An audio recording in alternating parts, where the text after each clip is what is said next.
Hello guys, in this video I wanted to discuss how we can get started with Neo4j and specifically how we can install Neo4j desktop on your machine.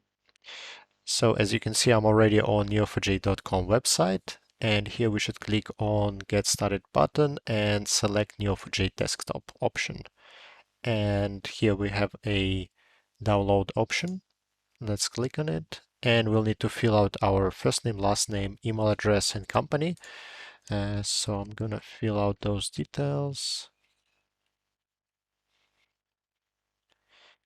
And all right, and after that, let's click on download desktop.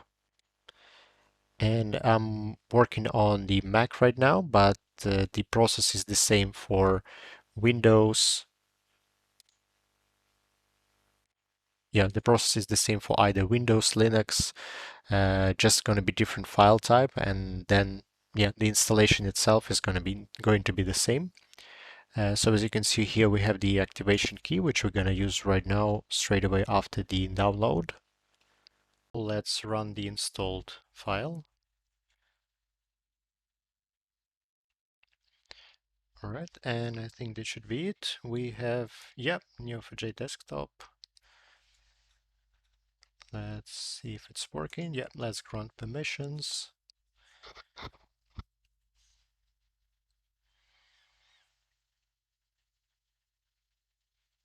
Yep, and we are getting the terms and conditions. Let's accept. Let's fill out our name and the email.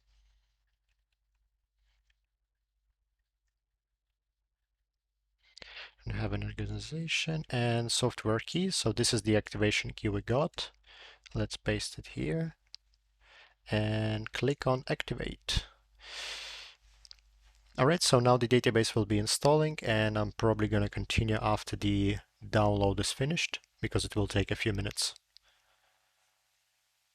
The installation got finished. We have the desktop application in here.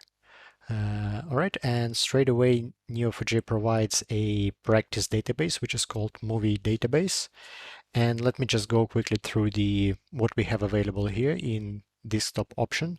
So the first thing, as you can see, we have the projects. Every project has a database. I mean, we can add databases.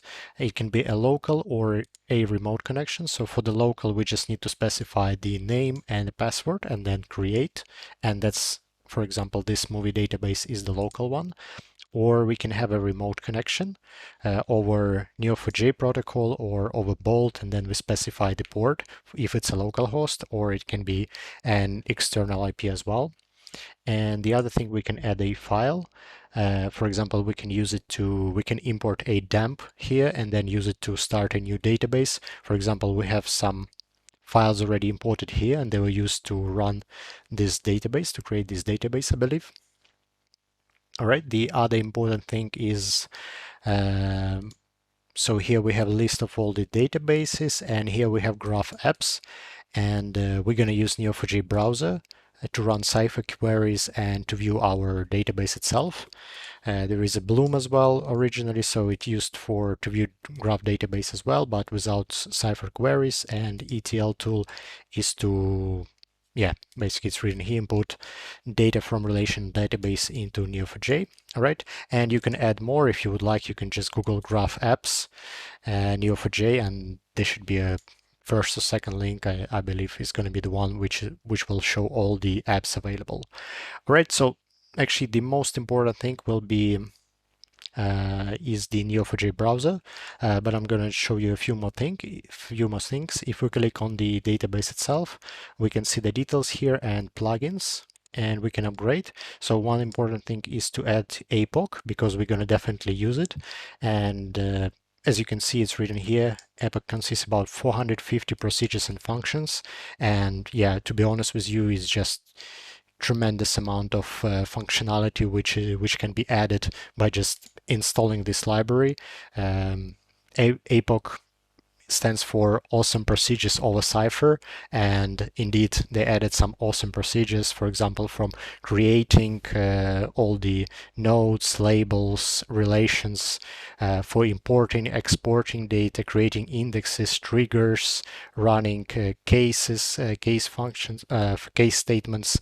It's like if statements in JavaScript, for example, or running cipher queries in parallel. Well, you name it, the amount of functions is just enormous.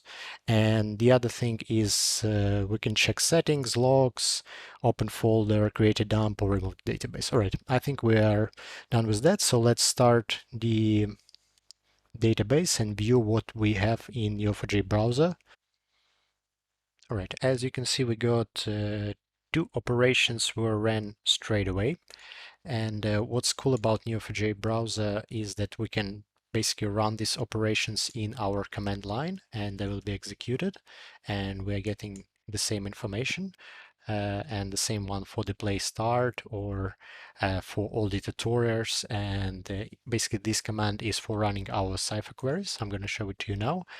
All right, so here we have some links for getting started, try Neo4j live data. All right, you got the point. Let's close it for now, and let's see what we have about the database. So here we have listed which database we are using. It's Neo4j.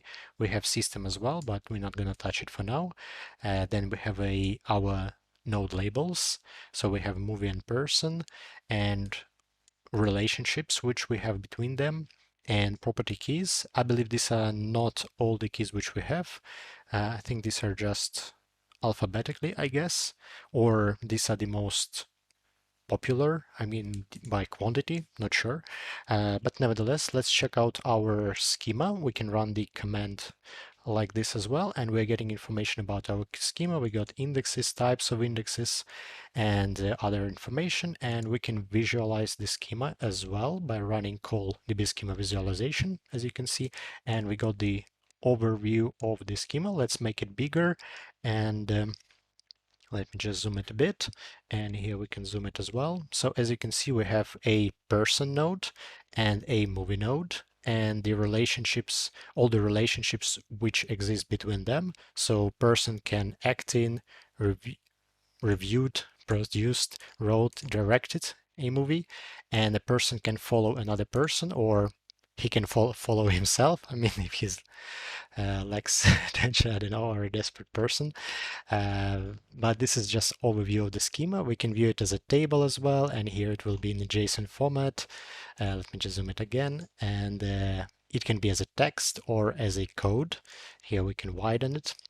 All right, and we can view the separate nodes, and this will be the list of all the movie nodes. And here we can click on one of those and see like the keys and their properties listed here. We can make this one bigger as well.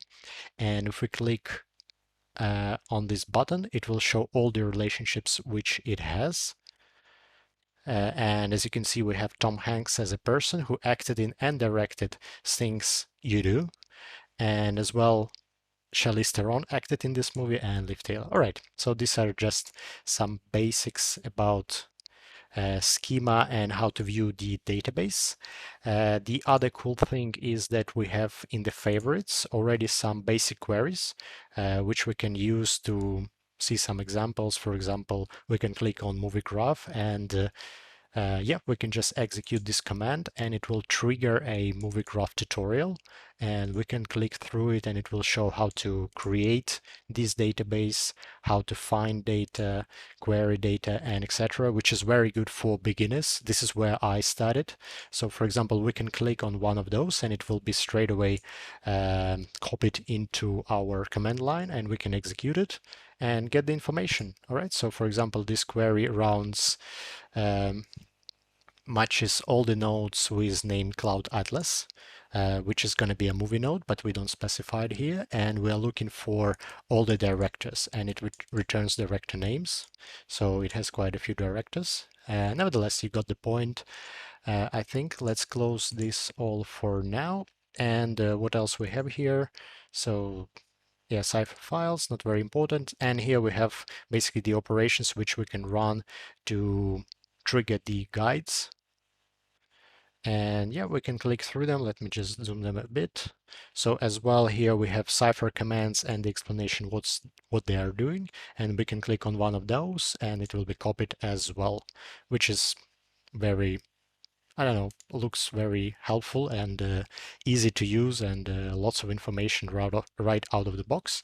So in the help, we have as well some information, some help commands, and we have links to documentation and yep, as you can see, operations manual, developer side, and etc. All right, so I think this will be it for this video. In the next one, I'm going to show you how to run Neo4j in Docker and how to establish a remote connection to the Docker container. Right, if you found this video helpful, please like, share, and subscribe to my channel. Thank you very much. Take care. Bye-bye.